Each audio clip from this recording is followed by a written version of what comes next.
지금부터 간호수행의 정의, 목적, 단계, 유형을 설명하겠습니다.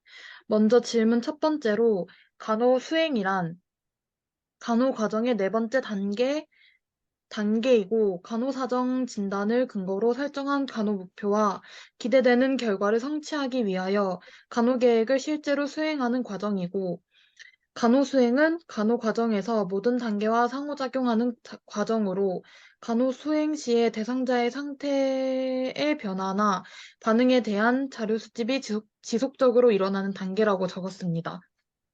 어, 저도 질문 1번에서 간호 수행이란 간호 진단을 통해 설정한 간호 목표와 기대되는 결과를 성취하기 위해 실제로 간호 계획을 수행하는 것으로 간호 과정의 모든 단계와 상호작용하는 과정이고 또 이 간호를 수행할 때 대상자의 상태나 변화 반응에 대한 자료 수집이 지속적으로 일어나는 단계라고 적었습니다. 음, 질문 2번에서 간호 수행 전 준비되어야 할 것은 없는가에서 저는 이제 총 세 가지로 나눴는데 네, 간호사 준비, 대상자 준비, 물품과 기구 준비로 나눴어요. 그래서 네. 일단 간호사 준비에서는 간호 계획을 검토하고 대상자를 재사정해서 간호 요구를 평가하고 또한 필요한 간호 지식과 기술을 분석하고 잠재되어 있는 위험이나 의사 처방에 대해 비판적 사고에 의한 의문을 가지고 확인할 수 있어야 하며 인적, 물적, 시간적 자원들을 활용하고 안전한 치료적 환경을 제공해야 한다라고 적었고, 대상자 준비에서는 대상자에게 수행될 간호 지시에 대해 설명하고, 간호 지시를 수행할 때 대상자의 느낌이나 협조해야 할 부분과 활동 결과에 대해 설명해야 하며, 상태가 여전히 필요한지 재사정해야 하고, 또 이제 마지막으로 물품과 기구 준비에서는 음, 대상자에게 주어질 스트레스랑 불편함을 최대한 줄이기 위해서 간호사는 대상자에게 방문 전에 필요한 모든 물품과 기구를 확인하고 준비해야 한다고 적었습니다. 저는, 어, 저도 똑같이 간호사 준비와 대상자 준비 두 가지로 나눴는데요. 일단은 간호사 준비는 간호 계획을 검토하고 대상자를 재사정하여 간호 요구 평가를 한다라고 적었고, 이거에 대해서 대상자의 상태나 상황은 매번 변화될 수 있기 때문에 간호 적용하기 직전에 계획된 간호 지시가 여전히 대상자에게 필요한가에 대해서 재사정을 해야 한다라고 적었고, 대상자의 준비는 대상자 상태 상황이 수시로 변할 수 있기 때문에라고 하고, 이게 신체적 심리적 준비되지 않은 상태일 시에 간호중재 적용 시 효과적인 결과 기대하기 어려울 수 있기 때문에 간호중재 적용하기 직전 대상자 재사정하는 것은 매우 중요하다라고 했고, 가장 효과적으로 활동이 이루어질 수 있는 시기를 결정하는 데 도움을 준다라고 적었고, 중재가 여전히 필요한지도 재사정한다라고 적었습니다. 네. 네, 그리고 혹시 물품과 기구 준비는 안 한 거죠? 네, 안 적었어요. 그리고 질문 3번, 간호 수행의 우선순위는 간호 진단의 우선순위와 일치하는가? 에서는 이제 간호진단 과정에서 여러 단서와 자료를 통해 간호진단을 내렸더라도 대상자의 상태는 계속 변할 수 있다고 생각이 들어서 이제 간호진단에 내린 우선순위와 간호수행에서의 우선순위가 다를 수 있다고 적었고 따라서 간호수행 시에도 대상자의 상태를 재사정하는 것은 매우 중요하다라고 적었습니다. 맞아요. 저도 그거랑 똑같은 비슷한 내용으로 적었는데, 간호 계획이 체계적으로 수립되었더라도 모든 대상자의 상황은 다를 수 있어 대상자의 요구 변화를 직감하고 유연성 있게 반응해 대상자에게 가장 우선적으로 제공되어야 할 간호가 무엇인지 업무 일정과 교대 근무 보고서, 인계를 토대로 단서를 얻는 것이 선행되어야 한다. 따라서 간호 진단의 우선순위는 일치하지 않다고 생각하지 않는다.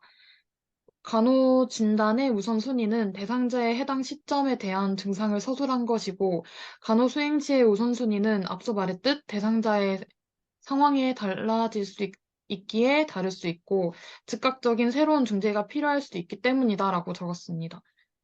음, 좋아요. 그리고 질문 4번.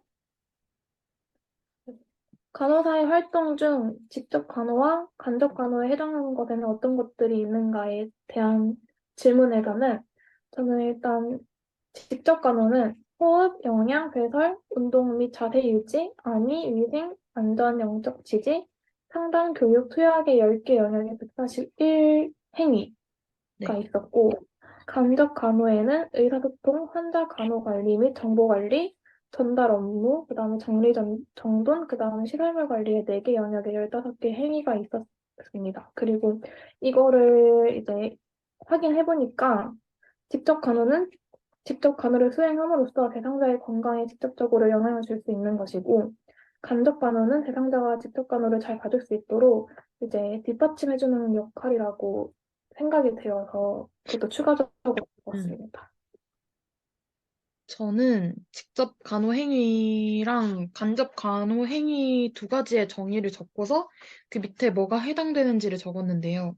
직접 간호 행위는 대상자의 직접적인 상호관계를 통해 수행되는 것이고, 이거에 대한 거는 호흡, 배설, 영양, 운동 및 자세 유지, 위생, 안위, 영적 지지, 안전, 상담 및 교육, 투약의 10개 영역에 141개의 행위가 있고, 간접 간호 행위는 직접적인 상호관계 속에서 수행되는 것은 아니지만 간호 기록을 점검하고 환경과 물품을 관리하며 구성원과의 유기적인 협업, 감독 평가 등 직접 간호 효과를 뒷받침해주기 위한 활동이라 적었고 이거에 대한 거는 의사소통, 전달 업무, 환자 간호 관리 및 정보 관리, 전달 업무, 정리 정돈 및 시설물 관리의 4가지 영역에 15개 행위라고 적었습니다. 그리고 네. 질문, 네, 그렇게 했어요. 아, 네. 네. 질문 5번. 간호 활동을 위임할 경우 간호사의 역할은? 이라는 질문에서는 네. 이제 간호사는 위임할 간호사의 인력의 경험, 지식, 기술, 그 다음에 실무의 법적 기준 및 범위 등을 이제 기본적으로 알아야 하며, 그 음, 다음에 정확한 업무를 적절한 사람에게 분담시켜야 한다라고 했고, 또 위임이 가능한 활동으로는 자주 반복되는 대상자의 일상적 간호, 그 다음에 문제 해결을 위해 최소한의 능력이 필요한 활동, 그 다음에 대상자에게 위해가 가해질 가능성이 낮은 활동, 그 다음에 표준 절차에 따라 수행하는 활동, 그 다음에 간호 지시에 대한 판단이 필요하지 않은 활동, 마지막으로 수행 전 제사장이 필요하지 않는 활동이 있다라고 적었습니다.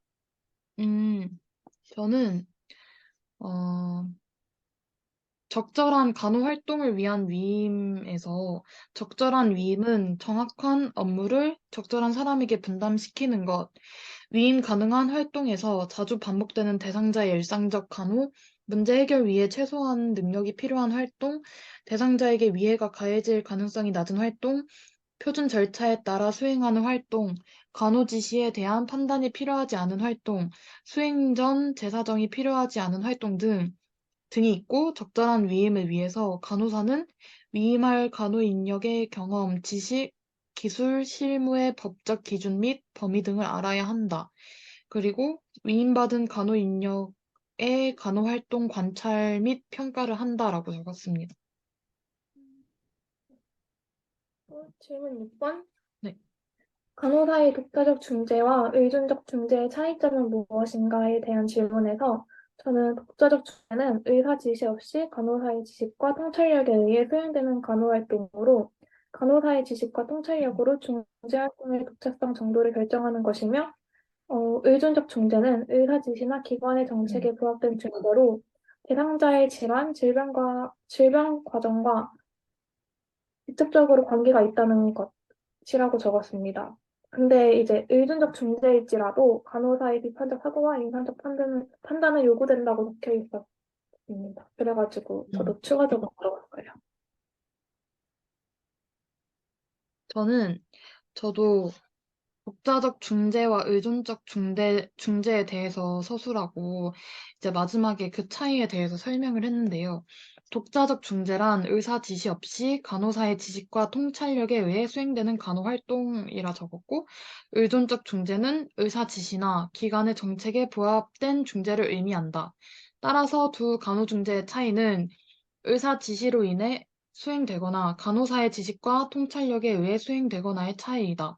또한 독자적 중재는 간호사의 중요한 역할 중 하나인 교육을 통해 대상자 스스로 자가간호할 수 있도록 유도한다는 점이고, 의존적 중재란 대상자의 질환, 질병 과정과 직접적으로 관계가 있고 의학적 지시와 정책과 함께 대상자의 질병 정도, 간호사 지위 등 복잡하게 결합되어 적용한다는 점이다. 라고 적었습니다. 음, 저희 시간이 남아서 제가 궁금한 점이 있는데요. 그 아까 질문 4번에서 직접 네. 간호 행위와 간접 간호 행위 얘기했었잖아요. 근데 여기서 제가 좀 의문이었던 점이 간접 간호 행위에서 네. 의사소통 전달 업무, 환자 간호 관리 및 정보 관리, 전달 업무, 정리정돈 및 시설물 관리의 네 개 영역에 15개 행위라고 적혀 있는데, 여기서 15개라고 적혀 있었는데, 직접 간호 행위는 그 10개 영역에 141 행위라고 적혀 있었잖아요. 네네. 이게 개가 오타일지 아닐지 궁금해요. 141개요? 네. 교과서에는 141이라고만 적혀 있거든요. 근데 그렇게 아, 따지면 밑에 네. 거와 그 문단이 비슷한데, 네. 네. 제가 볼 때는 개가 포함되는 게 맞는 것 같아요. 그쵸. 그래서 네. 일단 제가 그, 책을 기준으로 적긴 했는데, 혹시나 싶어서, 음, 141개가 맞는 것 같고, 네.